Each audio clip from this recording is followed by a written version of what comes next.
Hi, I'm Ursula from My German Family.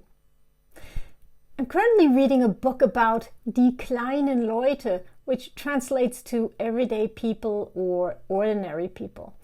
It's a book about the role ordinary people have played in German history.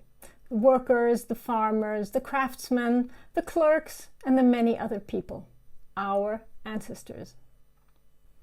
The lives of ordinary people from the past come to life in various historical sources, especially church records that record baptisms, marriages, and deaths.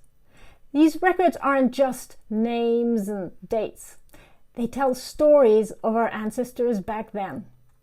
We can learn a lot about our ancestors and their communities from these records. Historians can use them to find out things like typical age of when people got married, birth rates, infant mortality, and common causes of death. Pastors also wrote about important events in their communities, which gives us a deeper understanding of the past.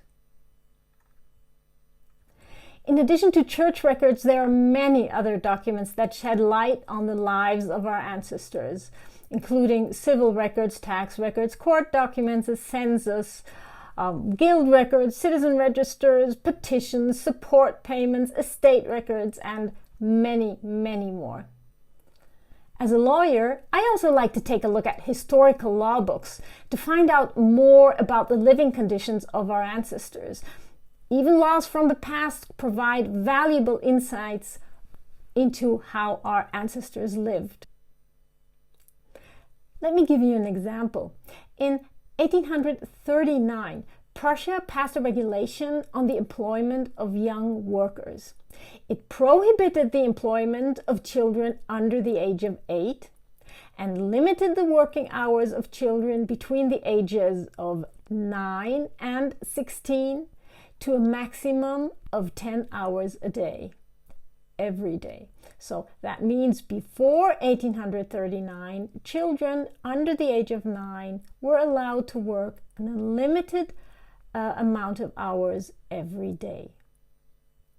The reason for this regulation was actually not humanitarian. In fact, the Prussian military leadership had complained about the poor health of the young recruits.